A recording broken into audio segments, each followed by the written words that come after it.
നമസ്തേ. ലോകാരാധനായ നമ്മുടെ പ്രധാനമന്ത്രി നരേന്ദ്രമോദിജിയുടെ ആഹ്വാനപ്രകാരം ആരോഗ്യകരമായ ഭക്ഷണ രീതികൾ പരീക്ഷിക്കുന്നതിനൊപ്പം പാചകവാതകത്തിനുള്ള ലഭ്യതക്കുറവ് നികത്തുന്നതിന് വേണ്ടിയിട്ട് പാചകം ചെയ്യാതെ തയ്യാറാക്കാൻ കഴിയുന്ന ഭക്ഷണ പദാർത്ഥങ്ങൾ പ്രോത്സാഹിപ്പിക്കുന്നതിൻ്റെ ഭാഗമായിട്ട് വീട്ടിൽ തന്നെ തയ്യാറാക്കാൻ കഴിയുന്ന ആരോഗ്യകരമായ ഒരു ഭക്ഷണത്തിൻ്റെ റെസിപ്പിയാണ് ഇന്ന് ഞാൻ ഷെയർ ചെയ്യാൻ പോകുന്നത്. വളരെ എളുപ്പത്തിൽ തയ്യാറാക്കാൻ കഴിയും എന്ന് മാത്രമല്ല, ഇത് തയ്യാറാക്കുന്നതിനായി ഗ്യാസ് നമ്മൾ ഉപയോഗിക്കുന്നില്ല.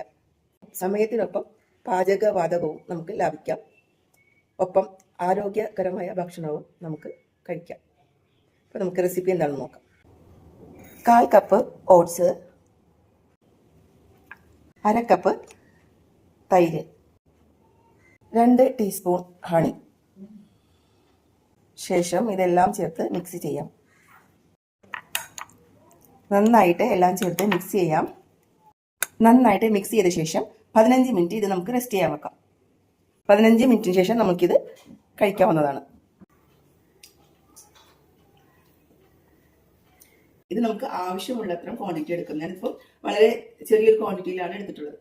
നമുക്ക് ഓരോരുത്തർക്കും ആവശ്യമുള്ള ക്വാണ്ടിറ്റിയിൽ ഓട്സും അതനുസരിച്ചിട്ട് തൈരും ആ അളവിൽ നമുക്ക് ചേർത്ത് രാവിലത്തെ ഭക്ഷണമായിട്ടോ അതല്ലെങ്കിൽ രാത്രിയിലെ ഭക്ഷണമായിട്ടോ നമുക്ക് കഴിക്കാൻ സാധിക്കും. പ്രധാനമന്ത്രി നമ്മളോട് ആവശ്യപ്പെട്ട ആരോഗ്യകരമായിട്ടുള്ള ഭക്ഷണങ്ങളും പാചകവാതകം ഉപയോഗിക്കാതെയുള്ള പാചക രീതികളും എല്ലാവരും പരീക്ഷിക്കണമെന്ന് അഭ്യർത്ഥിക്കുന്നു.